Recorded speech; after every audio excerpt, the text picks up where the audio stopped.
You have downloaded an enhanced version of Gareth Jones on Speed. You can view the images on your computer or your iPod. London, Los Angeles, Tokyo, Sydney, Archway, Nantwich. Gareth Jones on Speed! Hello, welcome to Gareth Jones on Speed, which isn't Gareth Jones on Speed this time, is it, fellas? No, fellas, they said in unison. Why do I do this every time? I expect you to say things, but well, you it'll be don't. fine. It was just the hand puppets confused us. I think you've basically replaced us. That's Richard Porter, and to my left, or if you're listening on an iPod and you've got the headphones the wrong way around, to my right, Zog, although this is mine, isn't it? We better explain. Richard, you've been off around the world, haven't you, looking at cars? So this is not Gareth Jones on Speed per se, but Richard Porter around the world in how many cars?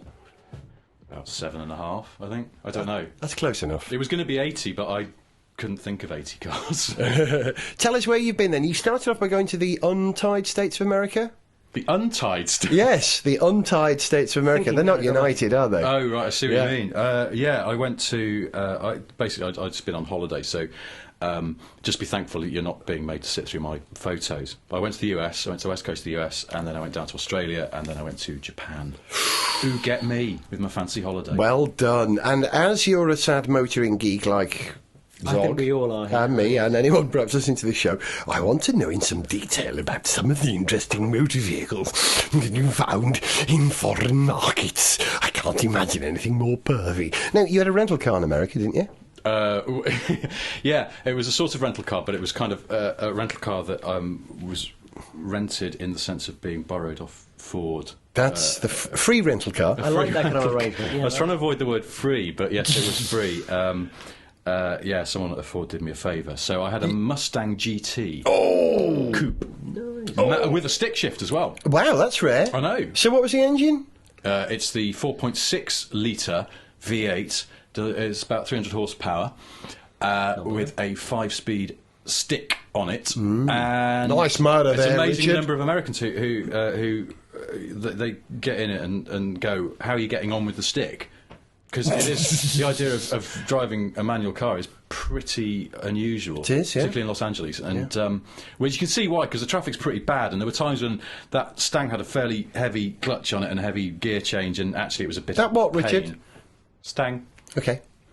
That's what we call it in the business. native. In the business of getting a free car. And stop. It's really irritating. Look at me, I think. So what mileage were you getting? Did you do any calculations on the fuel? No, I had a computer and it was regularly doing about 18, which I know is a US gallon, but that's still, even on a... we drove across to Phoenix in Arizona and then up to Grand Canyon in Las Vegas, and so it's all long straight roads. Done it myself. Road trip, dude.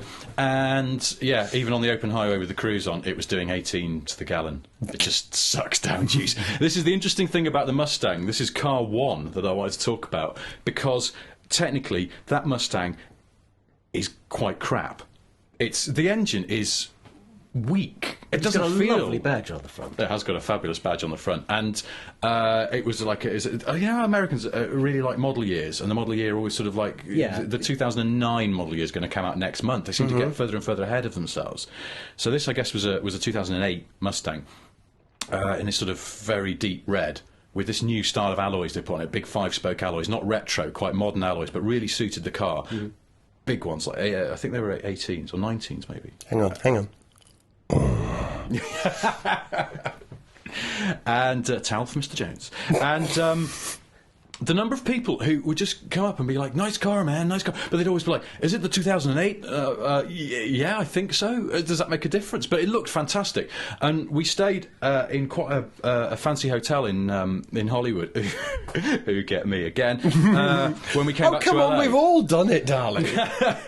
And so we pulled up at the hotel, and they valet park it and stuff. And the parking lot out the front of the hotel had some really nice cars in it, like sort of brand new Merc CL, and one day there was a Rolls Phantom there and stuff, so proper nice cars.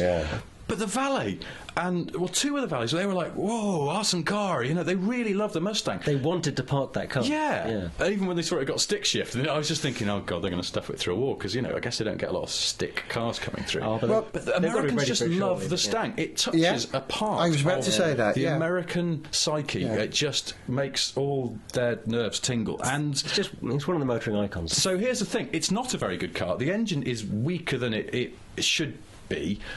It's got this very agricultural gear change on it. You can the drivetrain, in a way that I haven't driven a car that does this for years. The thumps and bangs and sort of grinds you can hear, sort of torque moving underneath you through the prop shaft. At speed, the bonnet wobbles in a really unsettling way. It's only because I've driven a Mustang before in this country that I knew they all do that, sir.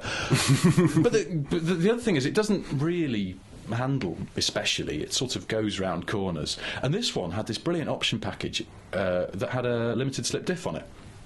And I thought, oh, you know, Yelp! As you're coming out of Wraparound. Well, they all do that as well, because, you know, like, American tyres are sort of last for 100,000 miles, so they're made of marble.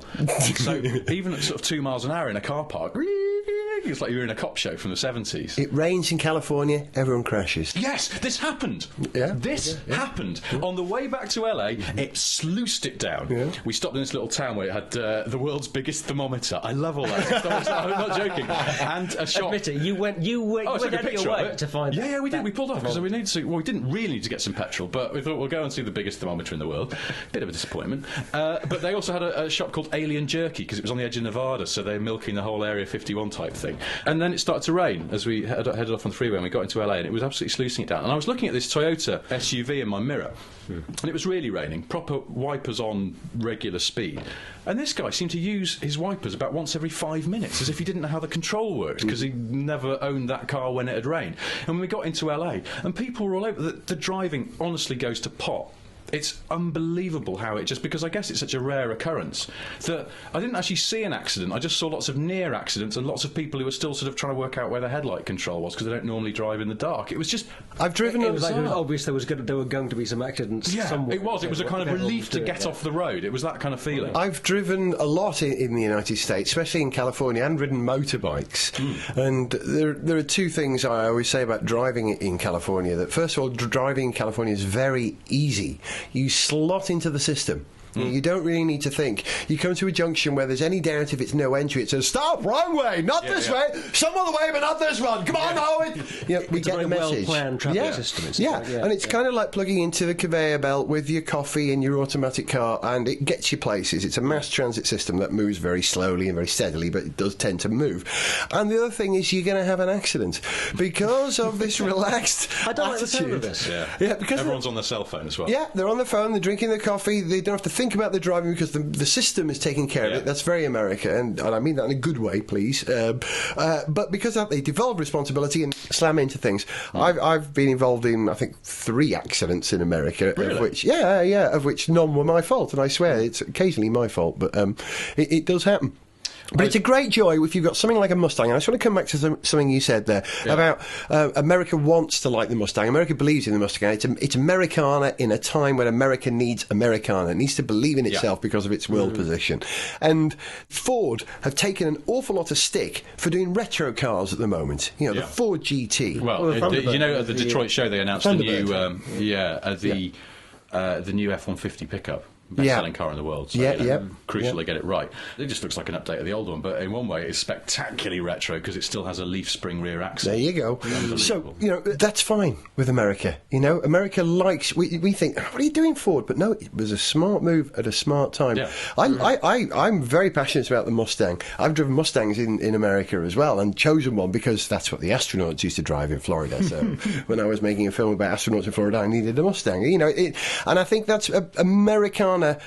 America loves Americana. Imagine this, you know, the rest of the world loves Americana. Yeah. So imagine how much America loves it. You know, it's its own.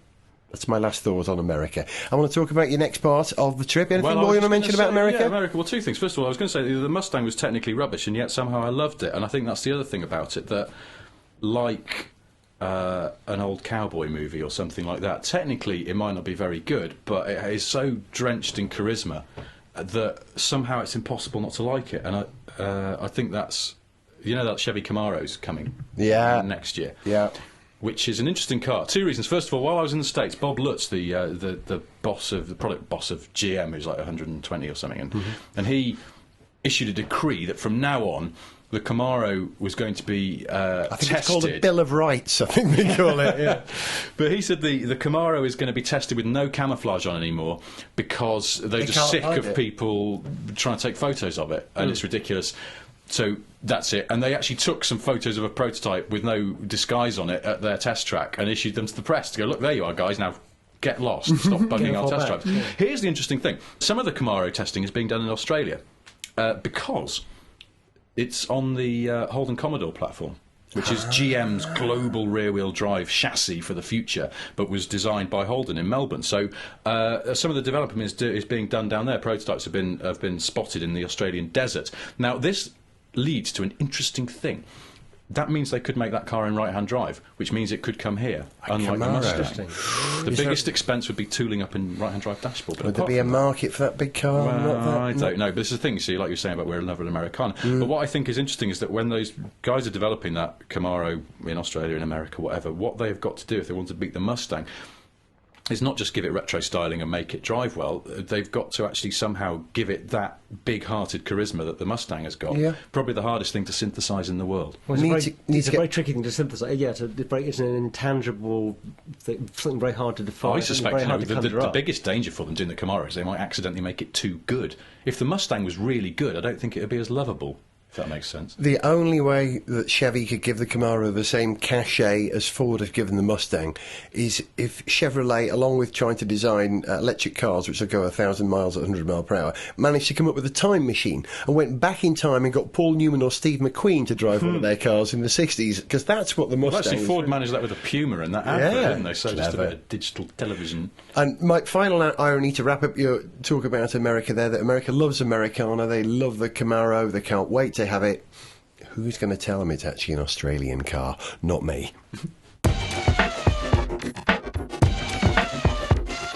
Ladies and gentlemen, will you welcome on the stage Springsteen and Waits.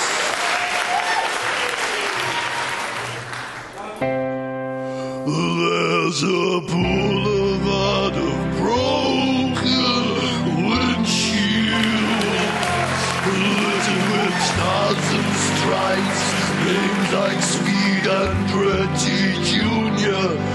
are a list as long as a lap of Vegas, where the drag strip heroes of the 50s and the 70s line a train with cross-by tires, and the cars have found their buyers by looking like they're on fire, with a flame painted down the side, red, white and yellow. There's a factory in Detroit that is broken, cold and empty, where the lines lie idle and the Teamsters ain't union, like a Catholic now communion, yet the streets still roar with thunder. The Ford just thunder GT40 Dodge Avenger Cherokee.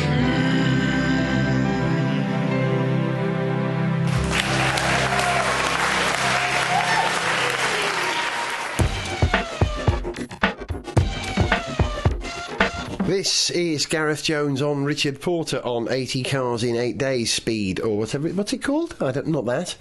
Okay. What I Did on My Holidays by Richard Porter, aged 32 3/4. So after your nice big American journey, you then got in one of those newfangled aeroplane machines and flew to where?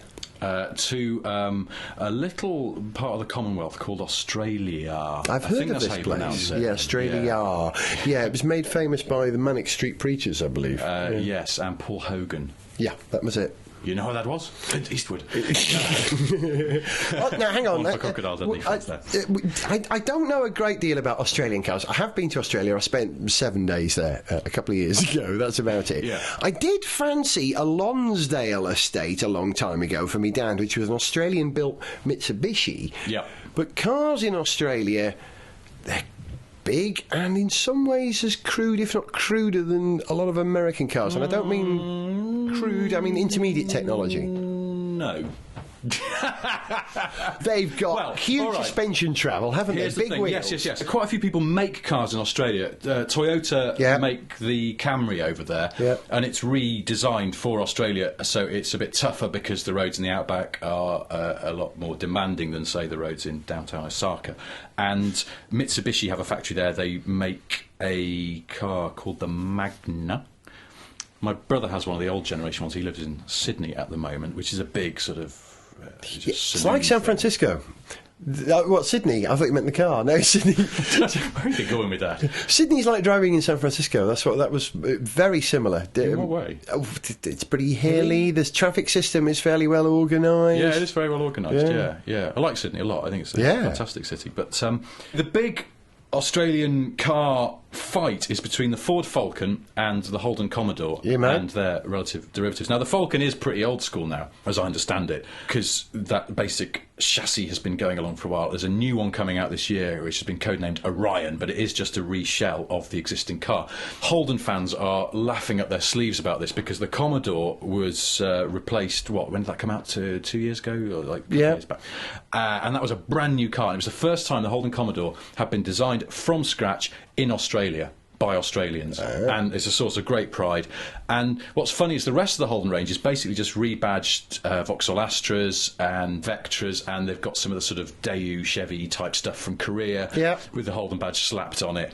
And it's almost as if Holden sells this stuff with a kind of heavy heart, because it knows that if they sell, it'll pay for them to do what they really want to do, which is their great big four-door saloon that they've now engineered themselves for the first time, rather than sort of having to use proprietary bits from European Opels and things like that.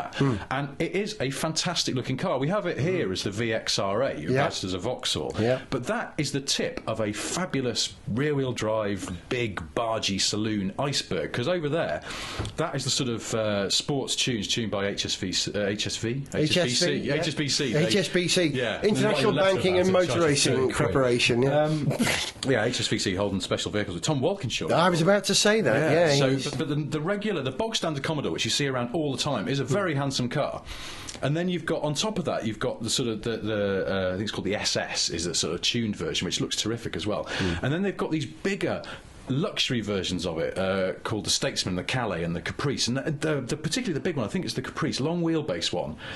And you look at older Aussie-built cars, when they did the long wheelbase ones, which they use as posh taxis, they clearly gone, right, let's stretch the wheelbase. Now the doors don't fit. So where the curve of the back door, where it would have gone around the wheel arch, there's actually an extra bit of metal, and then the wheel arch, and it looks really, really clunky. But this new Holden, because they've designed it from scratch, even the long wheelbase one is a really, really handsome car, and it's got the big Chevy V8 in it.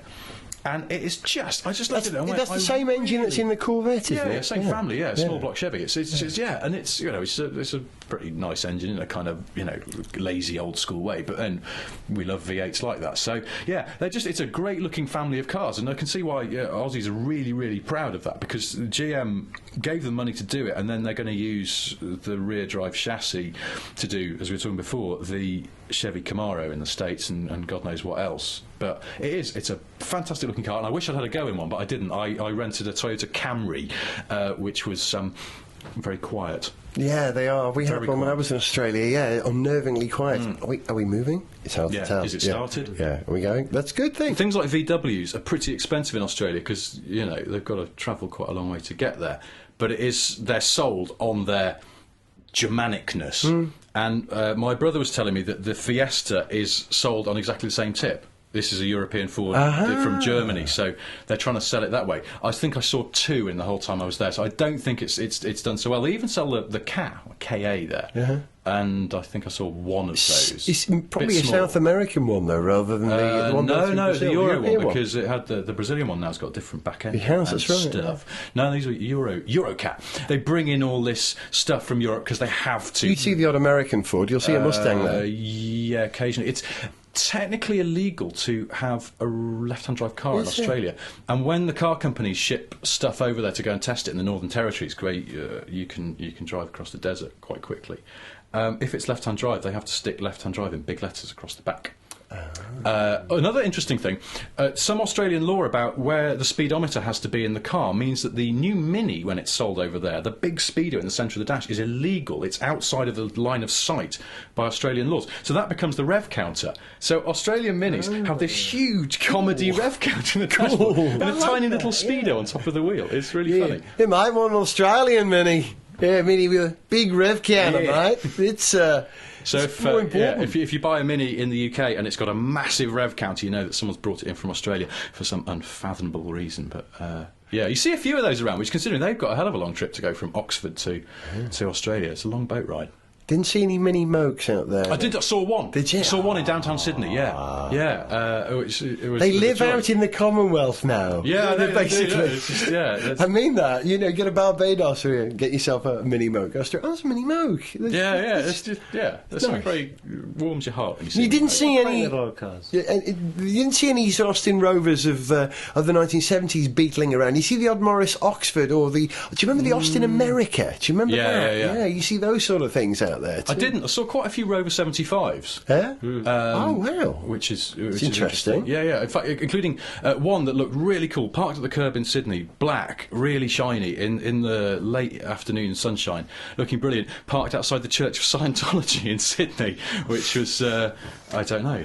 Tom Cruise? Yeah, Tom Cruise has dropped by in his Rover. He does enjoy good ride quality. So, overall, Australia, of the three nations you visited in terms of how interesting the cars are, it's not the most interesting, Australia, is it? No, because I suppose what's interesting about when I went to the US and when I went to Japan is sort of soaking up all the stuff that's made by the indigenous car industry, and because really in Australia that is just Holden and the Ford Falcon. It's not so interesting. I'd say the other hot car out there is sort of this crossover thing called the Territory, based on the Falcon, which looks exactly like you'd imagine sort of generic Ford crossover to very upright. Yeah, but neat, really neat looking car. But you see them all over the place. Quite popular. Yeah, not quite as big as a Range Rover, not as tall as a Range Rover, not as low as a sedan. It's somewhere. That's a good 1950s. But you know, so there's not a lot of indigenous cars in Australia, unlike spiders and snakes and scary things. But I tell you what, that Holden Commodore, I tell you what, that for me is everything they needed to have done. It's a hell of a good looking car. I gather that it drives brilliantly, and job's a good one. Nice one, mate. Or as they say in Australia, what a very reasonable motor car. Right, mate, here's our new luxury sedan. We're going to call it the Calais. Bruce? No, the Calais. How's it spelt? B... Oh, you're right, it's Bruce. Ripper, mate. Okay, here's our next upscale model. Marketing want to call it the Statesman. Frankly, I find that a little impersonal. You're right. What about Bruce? Yeah, that's a much better idea. Bruce it is. Now, finally, this is our real top-of-the-range model, the Caprice. What? Shouldn't we just call it Bruce to keep things clear? Yeah, it's a great idea, mate. So, which is your favourite? I like the Bruce. Me too. Looks like they haven't done it on the sherry. Sniff Petrol with Gareth Jones on speed! And so our journey around the earth brings us to Japan, the exotic East, the Orient, where cars are absolutely brilliant, aren't they, Richard? Yeah, the cars in Japan are nuts. It's like walking down the street is basically just an exercise in colliding with a lamppost every 15 yards. Because there's so much stuff there, and you're like, what is that? What the... Yeah. What? But that's just stuff you recognise, but at the same time you don't, because it's got a different nose on it, and then the stuff you just don't recognise at all. Some of which looks like and stuff. Yeah, loads of those K cars, which some of them are brilliantly bonkers. The Topo BJ being one of them. My favourite name Japanese car. What's the Topo BJ? It's something that Violet and I used to get up to when I was called Gas Top, I think. I don't know. No, that's not true. It is. There is a car called the Topo BJ, and it's a very tall... Is it a Daihatsu? I can't quite remember. But it's a K car, super narrow, fascinating. But, they love cars in Japan. They love customising cars, and young people drive great cars in Japan. You know, it's expensive for them. Yeah. I mean, you're preaching to the converted. I've bought and owned and currently still own a Japanese domestic car. I've had two in the past, and they're fascinating. And it's that kind of... It's familiar, but not quite familiar. That's appealing. Well, it's like that's about Japan in general. It's almost like an alternate universe where everything's a little bit off kilter and slightly more futuristic. But it's a fabulous place, and the cars are amazing. I went to this thing called MegaWeb, which is Toyota's showroom out by the docks in Tokyo, and it's supposed to be the biggest car showroom in the world. Ooh. But it's not really a car showroom because no one ever tries to sell you a car. It's just sort of every car they make arranged on 2 floors, and the number of cars they make and sell in Japan is nuts. Everything, so there's like every given sort of size and shape of car, they'll give you 3 alternatives for it. It's really nuts. And it's like sort of about 6 mid-sized saloons, and then you walk around a corner and there they've got an Avensis, which weirdly is made in the UK and shipped out there. No! And with a Welsh engine, I wonder. Well, I guess so, yeah. I'm presuming it must be UK made because all it said on it was made in Europe. Now they only make them in the UK, don't they? So I buy a car from Derbyshire and North Wales. It's just which in itself is quite strange. But then, there's a load of these sort of big saloons. One of my favourites was something called the Mark X or Mark 10, which was a replacement for this sort of very long-lived saloon called the Mark II. So they kind of skipped a load of generations, went straight to Mark 10 with good reason. However. Yes, but it is probably something in that song. Yeah, I think it's based on the Lexus GS chassis. So it's big rear-wheel drive.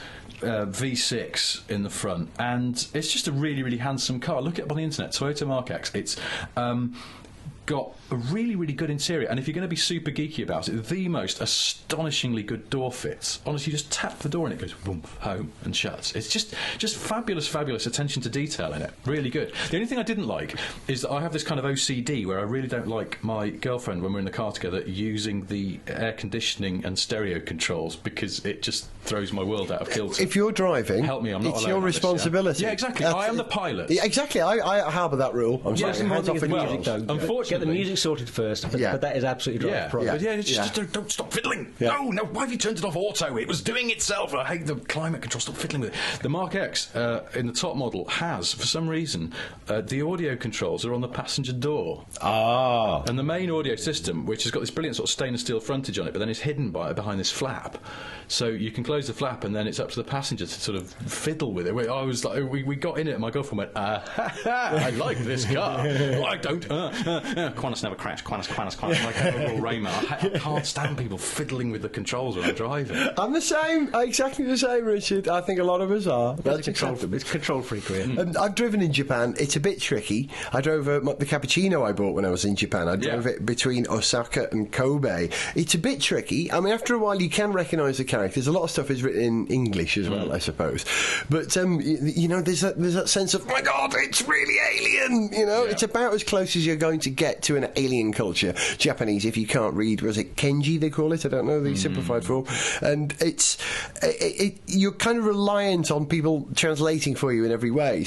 And yet, there's reassurance in the cars of Japan, where it's familiar. Oh, I know this. And it's a part of Japan that we really understand and appreciate well here in Europe. And Britain was one of the first places to really help Japan launch itself as a car manufacturer in the world. We love Japanese cars.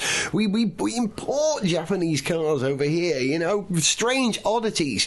So to be dropped in that land where you're surrounded by all these variations, it's top fun if you're a car geek and you've never considered Japanese cars. I can recommend doing what you did, Richard. It's an eye-opener, isn't it? I would recommend going to Tokyo to anyone. Unless you lived in Tokyo, in which case I'd just recommend you go home. Stop listening to my travel advice. It's a fantastic place for cars. Really, really interesting sorts of spotters badge territory. But so go there. Go now. Okay, can I ask you, right? You didn't know I was going to ask you this. Of all your car experiences in the 3 parts of the world that you've been, America, Australia and Japan, what was the best car moment either you saw, touched, smelled, didn't see, thought about, saw on television or just enjoyed? The first thing that sprung to mind was while I was at this massive Toyota showroom, they had in there my favourite land barge of all time, because, you know, obviously I've got a Rover 75, so I'm a bit keen on the old squidgy-matic cars. You like to sit on your cars, not in them? No, I like to sink into their buzzy, enveloping... Buzzy, what am I talking about? Anyway, the Toyota Century, again, look it up. It's only sold in Japan as far as I know. It is the most old school of old school limos. It looks like it's from the 70s. The interior is extraordinary. The floor mats have flowers embroidered in them. A lotus, I believe. I think it is, yeah. And... it's only sold in Japan. It's been going for years, from the 60s, and I think pretty much that the hardware underneath is almost unchanged. However, it had a V8 engine, and then when that upstart, the Lexus LS400, or whatever it was sold as a Toyota in Japan, came along. Excelsior. And so what Toyota did, for a car they must sell like 4 of a year, just to sort of... politicians and businessmen who are of the very, very old school. It's the Bristol of Japan. Yeah, it is. It's very. It is. It has that sense of it. Just time warp, but beautifully crafted time warp. But the most extraordinary thing about it is that to differentiate it from mere ordinary Toyotas and Lexuses is they developed a V12 engine for it, and that's what it now has. This whacking great V12, which. I can't understand the logic, but that's the thing I like about Toyota and Japanese car makers in general, is that sort of excessive attention to detail. And it's something very telling. Wherever I went around the world, in the US and Australia, they buy a lot of Japanese cars. And then you sort of look at where the Japanese are now, and you look at the detailing and the quality of the average Japanese car, and you sort of think, well, they've kind of earned it, because when they do it well, they're not the most dynamically exciting cars, but by God, they're nicely made, and they'll never ever go wrong. So no, I drive one. Well, exactly. And I think a lot of people would echo that. I've started thinking, I want to drive a car that comes from a country where when you check into a hotel, you discover the curtains are operated by a button next to the bed. That's the future world to live in. You've been listening to Gareth Jones on Speed with Richard Porter. Thank you very much indeed, Richard. That was a real diatribe. I enjoyed every second of it, dude. Thank you. Thank you for reporting the world. Zog, what have we learned today about cars? Lots of good stuff. Of course. That's it. See you next time. Say bye. Bye.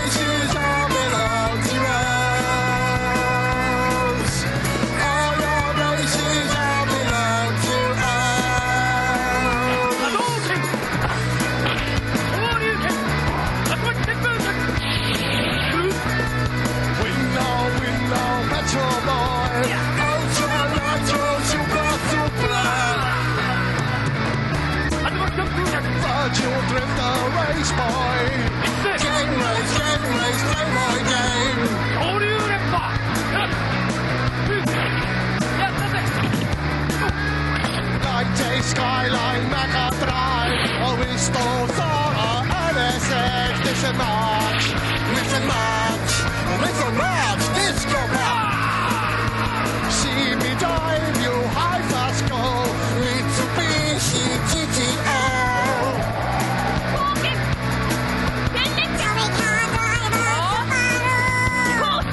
Like to be a real car.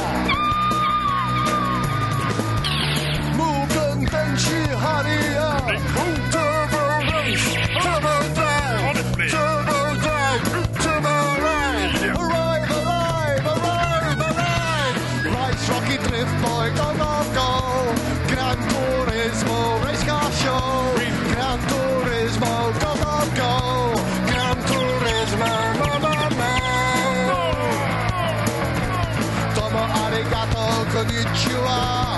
1,2,3,4,5,6,5,6,9,8怪人芸術キャノガーテコンフーかけに漫画東京アニメニンテンドーソニースズキトヨタスーパーソラ M2 and some Rovers. time over. You lose. You can download and subscribe to Gareth Jones on Speed for free at the iTunes Store. More information at garethjones.tv. This enhanced podcast was made by Whizbang. Oh yes it was, baby.